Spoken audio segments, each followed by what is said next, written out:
On Wednesday, the BMS-affiliated Anganwadi Workers and Helpers Association held a massive rally in Agartala to demand the implementation of Supreme Court and High Court orders regarding their regularization and gratuity payments.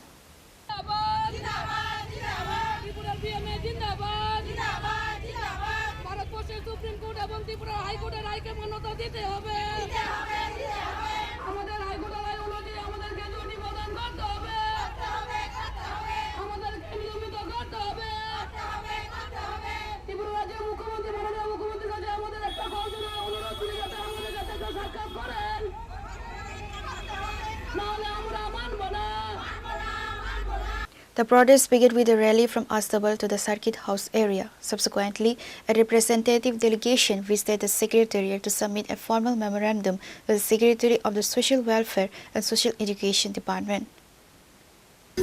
মূলত দেখুন আমাদের প্রথমত 9 দফা দাবি নিয়ে আসছি।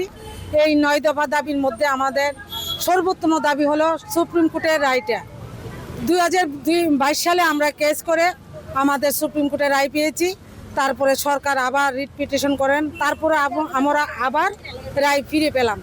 এখন আমরা চাইছি আমাদের রাষ্ট্রবাদী সরকারের কাছে আমরা যেন এই সুপ্রিম কোর্টের রায় অনুসারে আমাদের অঙ্গনওয়াড়ি ওয়ার্কার্স এবং হেল্পারদের গ্র্যাচুইটি প্রদান করা হোক। তার পাশাপাশি সমকাজে সমবেতন দেওয়া হোক। দেখুন বিগত দিনে আমরা যে 6টা পরিষেবা নিয়ে কাজ করছি, বর্তমান দিনে 6টা থেকে 600 পরিষেবা কাজ করছি। আমাদের পঞ্চায়েতের কাজ করতে হয়, ইলেকশনের সময় ইলেকশনের ডিউটি করতে হয়, বিউলির কাজ করতে হয়, সময়ে সময়ে হসপিটালে গিয়ে আশাদের সাথে আমাদের কাজ করতে হয়। যত পরিমাণে কাজ বাড়ছে কিন্তু কাজের পরিধি অনুসারে আমাদের তেমন ভাতা বাড়েনি।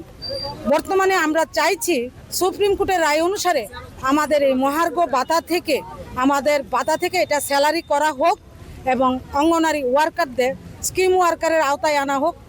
তার পাশাপাশি আমরা যেন লেবার কোর্টের আওতায় পড়ি, সেই দাবিটুকু আমরা সরকারের কাছে রাখছি। আমরা আশাবাদী আমাদের সরকার আমাদের জন্য এই রায়গুলি আমাদের পূরণ করবে, আমাদের রাষ্ট্রবাদী সরকার। আমরা সেক্রেটারিতে ডেপুটেশন দেওয়ার জন্য আসছি।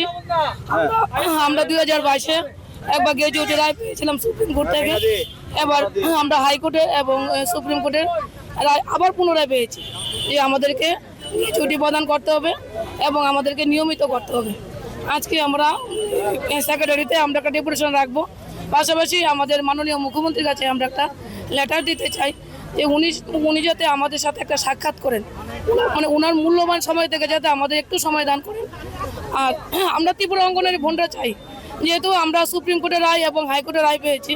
কোর্টের রায় তো কোনোদিনও এটা মিথ্যা হবে না, এটা তো আমাদেরকে দিতেই হবে, আগেই হোক বা পরেই হোক। কিন্তু আমরা চাই যে যেহেতু মাননীয় মুখ্যমন্ত্রী জনদরদী মুখ্যমন্ত্রী, ওনার হাত দিয়ে যাতে ভালো কাজটা হয়, যাতে উনি সারা জীবন আমাদের কাছে একটা স্মৃতি হিসেবে থাকতে পারে, যাতে আমরা বলতে পারি যে এই রায়টাকে মান্যতা দিয়েছে আমাদের মাননীয় মুখ্যমন্ত্রী এবং এই কাজটা ওনার হাত ধরে আমরা বোনরা পেয়েছে। তাই এই ভালো কাজটা ওনার হাত দিয়ে হওয়ার জন্য আমরা আশা রাখছি। কারণ সুপ্রিম কোর্টের রায় এবং হাইকোর্টের রায়কে কোনো সময় বঞ্চিত করা যাবে না। এটা আজকে হোক কালকে হোক, এটা আমাদের দিতেই হবে। তাহলে দেরি করে কোনো লাভ হবে না, দেরি করলে সরকারেরই লস হয়ে যাবে, কারণ এটি ইন্টারেস্ট সহকারে দিতে লাগবে। কাজেই এটাকে দেরি করা ঠিক হচ্ছে না। আমরা চাই যে আমাদের মাননীয় মুখ্যমন্ত্রী যেহেতু উনি মায়েদের জন্য এই ভারতীয় জনতা পার্টি সবকা সাথ সবকা বিকাশ করে, তাহলে আমরা চাই ত্রিপুরা অঙ্গনওয়াড়ি ভোট যাতে এই বিকাশের আওতায় আমাদেরকে আনা হয় এবং আমাদেরকে আমরা যে সমকাজ করি এই কাজের অনুযায়ী আমাদেরকে বেতনদারি করা হোক। এবং সবচেয়ে বড় কথা হলো হাইকোর্টের রায় এবং সুপ্রিম কোর্টের রায়টাকে মান্যতা দেওয়া, এবং আমরা চাই ওনার হাত ধরে যাতে এই ভালো কাজটা হয়, শুভ কাজটা হয়। কারণ এটা আগে হোক পরে হোক, এটা কিন্তু আমাদেরকে দিতেই হবে। তাহলে আমরা আশা রাখছি যে এটা যাতে আমরা ভারতীয় জনতা পার্টির কাছ থেকে যাতে আমরা এই অধিকারটা আমরা পাই।